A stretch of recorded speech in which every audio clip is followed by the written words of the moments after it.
All right, thank you, everyone, for joining us this morning. Please use the raise hand function to ask questions and wait for me to call on you. JJ, you can get us started. Jeff, what were some of the biggest things you saw on film after watching week 2? Well, if you're a fan of just football, it was a heck of a ball game. If you're a fan of Texas State, it was thrilling. If you're a fan of UIW, UIW.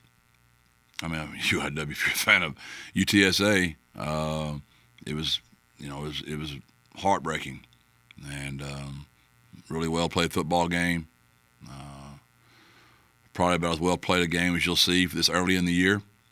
And they made a couple more plays and we didn't, and pretty disappointing. We worked extremely hard, put a lot into that game, and I have a pretty devastated locker room, and that's what I saw. Greg? Yeah, Jeff, I wanted to ask about that. You mentioned the emotions after the game. What was sort of the morale getting the guys back for the meeting yesterday? What did you notice from the group? Well, they had treatment yesterday. They were all here for treatment, and they probably need as much mental treatment as we do physical treatment right now. We left a lot out there psychologically, emotionally. It's 2 weeks in a row. We left a lot at A&M. I warned y'all about that, and we've got a great opponent coming in here. We've got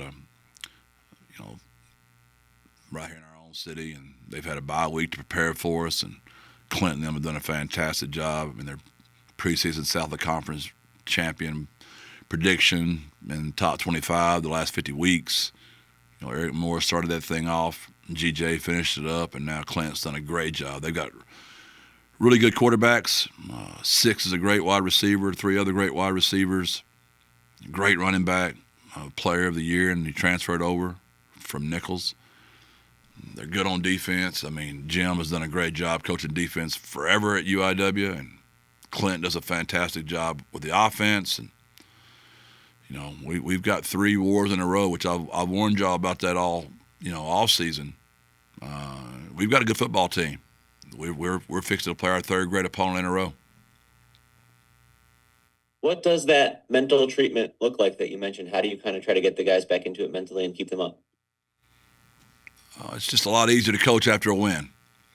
You're dealing with young men that are tremendously influenced by outside noise. We've got to get that noise, out of our locker room and make sure we just stay on our video. Historically, we've not been very good in September. We've gotten better in October and November, and the key to that is ignoring the noise, watch the video, do your work. There's plenty of stuff for us to work on. We don't need anybody from the outside telling us. We've got the video to look. We've got a wide angle, a tight angle, and an end zone. And the eye in the sky does not lie. What are the biggest things you can point to in that regard that have stood out as you've reviewed it, the primary focus areas for you guys to try to improve? Obviously the big plays on defense. A lot of that was scheme driven by Texas State, but there was some MAs on our part as well. Offensively, when you throw the ball 40 times and you only have 200 yards of passing, when again we're running the ball so well, that's very frustrating. Why? Is that scheme? Is that player? Is that lack of execution? Special teams again showed up again.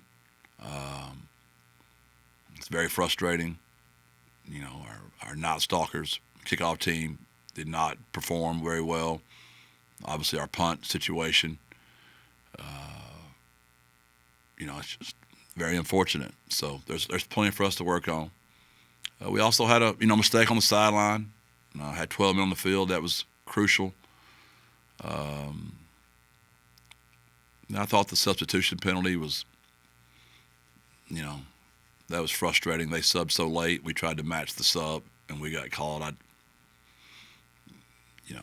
But there's just some things we got to clean up. Batting the ball, we know better than that. We know better than to bat the ball on the punt team. You can't just bat a football. So those are all things that, early season, you're just blown away at how many times you work that stuff and it still shows up. JJ? Jeff, what are some of your biggest takeaways on the defensive performance in week 2? Physical up front, enough in the running game to win, not enough plays in the back. Frustrating penalties. The penalties,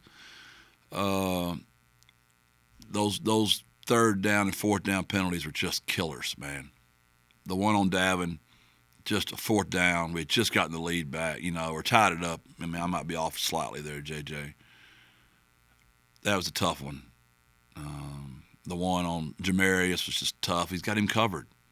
The one on, Alpha, he's there. I mean, 3 guys covered. It wasn't like we just turned them loose. Now, the ones we turned loose, those are scary, right? That's inexperience, MAs, things we got to coach. But when it comes to playing the ball in the magic moments, what we call it, we've just got to get better there. And there's no other way to do it, man. And the same pain y'all went through last year watching us get inexperienced DBs ready, it's the same thing again. We got to get inexperienced DBs ready for the magic moment. Yeah, Jeff, I was just going to ask, do you have confidence in being able to shore up the passing defense, specifically the back end, all that stuff you mentioned? Do you have confidence in the players and the coaches to be able to do that at this point in the season? Oh yeah, we'll figure it out. I mean, it's never going to be perfect. I mean, the Bears of '85 and the Steelers of the '70s, those days are kind of come and gone, man. Football's different. It's exciting. It's fun for fans. Just a new way of playing football. I mean, people air it out. They like to try to score points. So you're not going to be perfect on defense, but we've got to be better, to your point, JJ. Where do you think we'll see the pass rush come from this point on moving forward? We're still trying to figure it out ourselves. We're trying to figure that out. We've got to create something there. Greg. Jeff, you guys really thrived in some close games early on in your tenure, and now the last couple of years, more of those have gone the other way. Is there some missing ingredient, or is that just the kind of scenario where those things are going to go back and forth when you're in games that are that tight? No, there's missing ingredients. There's no doubt. You got to have somebody that can sack a quarterback. Those things are important. And you got to have the ability to execute 2-minute drives. Those are the end game situations, and we have been in a little bit of a slump here the last 2 seasons, to be honest. And I think what you have to be careful of, Greg, you're falling into the Jeff Traylor negative mind thought. You're judging us on 2 years. I'd rather be judged on this year. I think that's slightly unfair.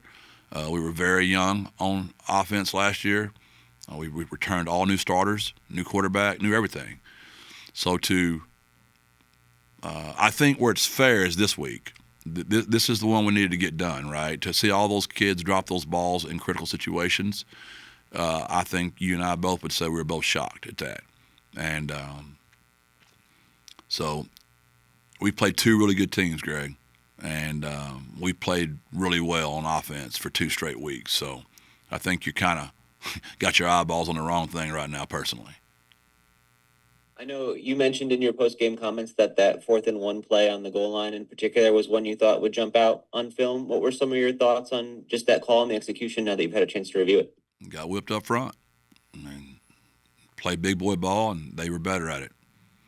I guess I'm going to have to scheme a little more. It's embarrassing that you can't freaking run inside zone for 1 freaking yard to win a ball game. And we didn't. We got our butt whipped up front. End of story. In the big picture with this game overall, how did you evaluate maybe the balance of scheme and play calling versus execution in terms of some of the things where you guys fell short? Man, y'all can study this for a long time. Coaches make 10 bad calls every game. They make 10 great ones every game. And the rest of them are a war of attrition. It's who's the most physical, the best tacklers, the best blockers. So we've always got our 10 bad ones that you like to have back. And we've always got our ones that, we were on par with. That's just part of coaching. We made bad calls. So along those lines, I don't know if there's anything more to say about this, but how do you evaluate overall just the performance of your offensive and defensive coordinators in the play calling in this game? What was the score of the game? We lost. They get Fs. head coach, gets an F. It's a simple system. You ought to try it sometimes. Welcome to the real world. You put your stuff out there, you win, you get an A+, you lose, you get an F. That's what's so great about our job. It's what stinks about our job. There's no gray. JJ. Jeff, what can you say about Robert Henry's performance? This is his fourth straight kind of big performance for you guys. I think that's where you have to really tip your hat to those guys, up front. I mean, they got whipped on that 4th and 1, but they've done a really good job of giving him some great spaces to run in. Will Henderson as well. And Robert will be the first one to tell you those guys up front have helped him, and he's had a great stretch here. I'm really proud of how hard he's worked, the leader he's becoming, and happy for him. How would you say Owen did this week? I think he was okay. He's pretty disappointed in himself. Missed a couple. Made a lot of great plays, too, now. I mean, he made some really great plays. But his job is to win the game, and we didn't win. And that's where he's going to always blame himself. I thought he played better than the stats show. I thought the drops really hurt him. He did miss a couple. Made a couple of bad choices. But I thought he played well. But he'd be really hard on himself if you were to ask him. Is there like a disconnect, or maybe the receivers, with him and some of the receivers not being on the same page? It looked like on a few of the passes there was a little confusion. No, there's none. Texas State did a really good job of playing outside technique on some of those go balls, and it was creating us to have to go. If we were going to take an outside release on a fade, it just messed the timing up. So he's letting the ball go. Receiver's not to 10 yards yet. Couldn't find the ball. Don't blame me for asking the question. Very fair question. Does look very disconnected, but there was a reason. Texas State did a good job of adjusting to that. We did not, to be very honest with you, JJ. Greg. Jeff, as you deal with the locker room with some down feelings at this moment, how much can you draw on the experience of last year and what it takes to overcome that and turn a season around? Do you see some parallels there? More like for 6 years. There's only 1 year we've been any good in September. And I take that schedule every day. We don't have that schedule. This is a fun schedule for you guys, and you can come live it. It's not a fun schedule. We've played 2 really good teams, in-state rivals. We're now playing a city rival that's really, really good. As I repeat, they've been in the top 25 50 straight weeks. Jim Gush is a great defensive coordinator. Clint Kelo is a very good offensive coordinator. He's a very good head coach. They've got real players. We are in for an absolute battle Saturday. And anybody that doesn't think so doesn't know a freaking thing about football. You mentioned after the opener about this group displaying some championship fiber against Texas A&M. Does Saturday's game shift your feelings on that at all, or do you still see a lot of those ingredients for this to be a very strong team? I just think that is really one. I know you already know the answer, so that's not like you to ask the question because you're usually challenging my brain. But for you to ask the question that you already know the answer to is not like Greg Luca. I know I'm not that shallow that if we would have executed that 4th and 1 inch, if we don't snap the ball in the end zone and we win, but we still play the exact same we played, yes, it's easier to coach because kids are happier to coach, but the video doesn't lie. We've still got to fix those things, right? Those things had to be fixed. And sadly, in life, we all want the easy road all the time. I know you're a reader. It's the story of Hercules. You want which path do you want? We want the easy path. We don't want to take the hard path, the one that's hard. And this is the path we've been given right now. We got the hard path right now. So we're going to have to learn the hard way. Historically, we have persevered from this. We have not listened to the noise. We have stayed true to our team. We've stayed true to our locker room. We have been loyal as any group of programs. I would put us up against anybody when it comes to loyalty and staying true to the locker room. And I fully expect our guys to do the same.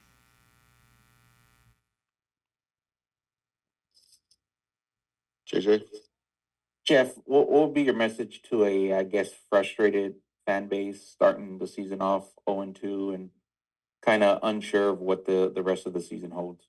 Yeah, I don't blame them. They should be frustrated. Nobody likes to lose. Nobody wants to lose. We didn't come out there trying to go 0-2. We don't take moral victories at all. There's no moral victories here. We didn't do enough to win. They should be frustrated. They should be frustrated at the head coach. They should be frustrated at all of it. They did their part. They all showed up. They were fantastic. The crowd did everything we could ask for. We did not do our part. That is all fair and warranted. As far as hope, we historically have come out of these things. We were just a little later last year coming out than normal. But historically, I mean, we've won. We've been really good, man, here. So I would think the fair weather fans might be ready to jump off, but I would think our real Roadrunner fans are saying, sadly, for whatever reason, Coach Traylor is a real slow starter, and he tends to finish fast. And Lord help me for why I can't figure out how to get it started quicker, man. Anything else for Coach Traylor? Thanks, everyone. God bless. Thank you, Jeff. Birds up. Thanks, Jeff.